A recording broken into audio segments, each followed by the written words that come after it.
बिस्मिल्लाहिर्रहमानिर्रहीम। अस्सलाम वालेकुम। नई वीडियो में खुश आमदीद। नाजरीन ग्रामी, हमास और इसराइल की जंग शदीद हो गई। अमेरिका और रूस भी इस मामले में आमने सामने आ गए। अमेरिकी रिपोर्ट के मुताबिक रूस हमास की मदद कर रहा है और रूसी वैगनर ग्रुप की जानिब से हमास को हथियार देने का फैसला किया गया है और हमास के साथ काम करने का भी फैसला किया गया है। दूसरी जानिब हमास के ताबड़तोड़ कार्रवाइयाँ जारी हैं। 6 टैंक इसराइल के तबाह बर्बाद कर दिए गए हैं। पूरे इसराइल में खलबली मची गई। वीडियो की तफसीलात में आगे बढ़ने से पहले हमारी वीडियो को लाइक कर दें, चैनल को सब्सक्राइब करके बेल आइकन पर ज़रूर क्लिक कर दें। नाजरीन ग्रामी, बड़ी ब्रेकिंग न्यूज़ आपके सामने मैं रखने जा रहा हूं कि हमास और इसराइल की जंग में बड़ी खबर मैं रखने जा रहा हूं कि रूस भी इस मामले में सामने आ चुका है। रूसी वैगनर ग्रुप हिजबुल्लाह और हमास की मदद कर रहा है, ये है अमेरिकी रिपोर्ट में कहना है।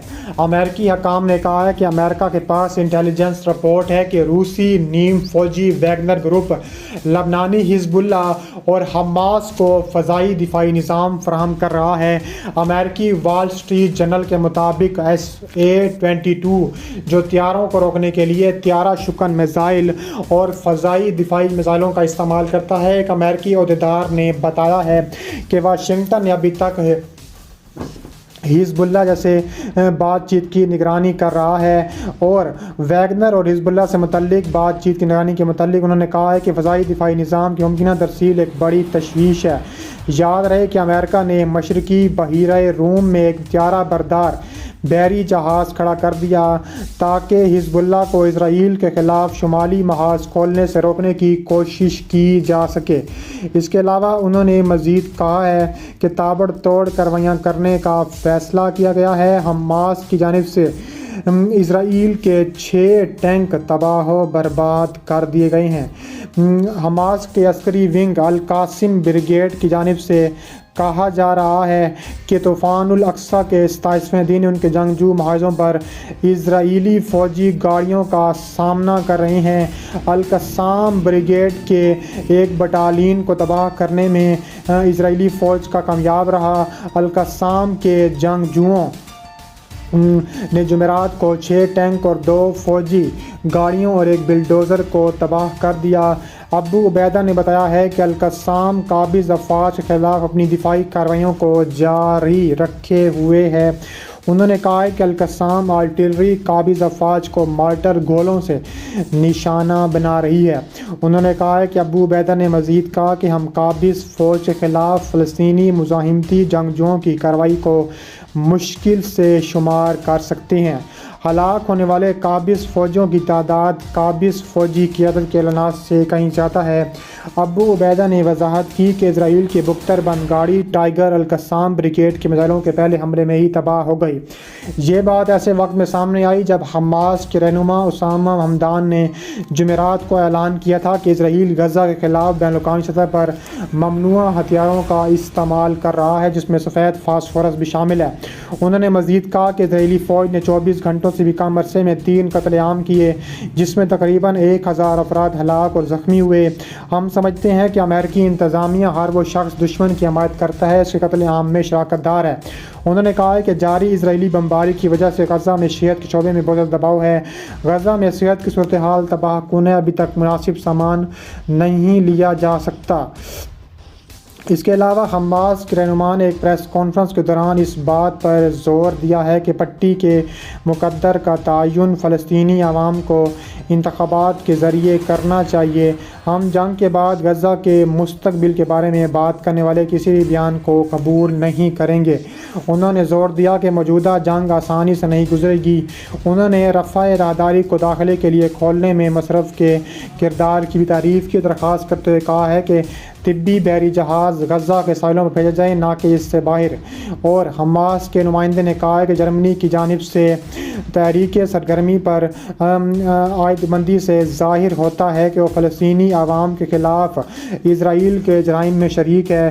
قبل ازیں حماس تحریک نے اسرائیلی جارحیت کے خاتمے کے بعد غزہ کی پٹی کے انتظام کے لیے بین الاقوامی علاقائی اتفاق رائے کے وجود کے بارے میں جو رپورٹ دی گئی ہے اسے مسترد بھی کر دیا ہے۔ اس کے علاوہ کہا جا رہا ہے کہ اسرائیلی فوج نے اعلان کیا ہے کہ غزہ کی پٹی کے اندر زمینی کارروائی کے دوران اس کے 15 فوجی جہنم واصل ہو چکے ہیں اور ان میں سے کچھ اس وقت مارے گئے جب ان کی ٹائیگر بختر بند گاڑی کو کور نیٹ ورک میزائل سے نشانہ بنایا گیا۔ اس کا راہ غزہ شہر کی شجاعیہ کالونی کے مشرق میں تھا۔ اسرائیلی ویب سائٹ نے بتایا ہے کہ ایک بختر بند گاڑی کو جس طرح تباہ و برباد کر دیا گیا اس سے اسرائیل کو حیرانی کا جھٹکا لگا۔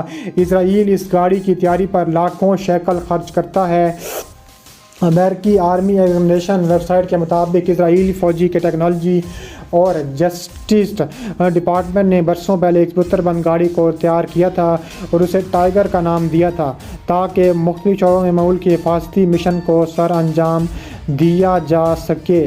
اس کے علاوہ یہ ٹوپ کر اصل میں آگشوس نے ڈیزائن کیا تھا اور یہ کمپنی خصوصی ٹرکوں، فوجی گاڑیوں، ٹرکوں کی باڈیز، کرینوں کی ڈیزائننگ اور مینوفیکچرنگ میں مہارت رکھتی ہے۔ اسرائیلی فوج نے ان میں سے سینکڑوں گاڑیاں سال پہلے لاجسٹک سپورٹ میں استعمال کے لیے خریدی تھیں۔ 2017 میں اسرائیلی وزارت دفاع نے اپنی سرکاری ویب سائٹ پر 200 ٹائیگر بختر بند گاڑیاں خریدنے کا اعلان کیا تھا۔ یہ گاڑیاں 2018 میں فراہم کی جانی تھیں۔ اس بختر بند گاڑی کا کل وزن کم از کم 10 ٹن ہے اور اسے ایک کشادہ جنگی کیبن سمجھا جاتا ہے جہاں 12 سے 14 سپاہی بول سیٹوں پر آرام سے بیٹھ سکتے ہیں۔ گاڑی کے اندر سامنے والے کیبن میں ایک جدید ایئر کنڈیشننگ اور حرارتی نظام ہے جو چوڑی کھڑکیاں ہیں جس میں براہ راست باہر دیکھنے کی صورت موجود ہے۔ گاڑی کے کونوں میں سوراخ ہیں جو خطرات کو دور کرنے کے لیے پتھر کے تحفظ کی سلاخیں بھی لگائی گئی ہیں۔ گاڑی کو اندر اور باہر سے حرارتی موصلیت کے لیے خصوصی مواد سے پینٹ کیا جاتا ہے تاکہ درجہ حرارت کو برقرار رکھا جا سکے اور شعلوں کو روکا جا سکے۔ جب گاڑی پر مولوٹوف کاکٹیل پھینکا جاتا ہے تو یہ شعلوں سے بالکل متاثر نہیں ہوتی۔ حفاظتی پلیٹوں کو مشین گن جیسے چھوٹے ہتھیاروں کے راؤنڈز کو جذب کرنے کے لیے ڈیزائن کیا گیا ہے۔ آرمی آرگنائزیشن ویب سائٹ کے مطابق حفاظتی وجوہات کی بنا پر بختر بند گاڑی کی رفتار تقریباً 55 سے 60 کلومیٹر فی گھنٹہ کر رکھی ہے۔ جب سے اسرائیل نے گزشتہ ہفتے شمالی غزہ کی پٹی میں زمینی کارروائیوں میں توسیع کی ہے، اسرائیلیوں میں حکومت اور وزیر اعظم بنجامن نیتن یاہو پر شدید قسم کی تنقید بھی بڑھ چکی ہے۔ بہت سے سیاسی اور سیکیورٹی ناقدین اور حماس کے پاس یرغمالی خاندانوں کے اہل خانہ نے کہا تھا کہ یہ زمینی دراندازی خطرات سے بھری ہوئی ہے اور اس کی قیمت اسرائیل کو بہت زیادہ چکانی پڑے گی۔ اس کے علاوہ مزید کہا جا رہا ہے کہ تابڑ توڑ کارروائیوں کا بڑا فیصلہ کیا گیا ہے اور ایسی جنگ کا اختتام مشکل نظر آ رہا ہے جو تابڑ توڑ فیصلے کرنے کے لیے کارروائیوں کا فیصلہ ہو چکا ہے۔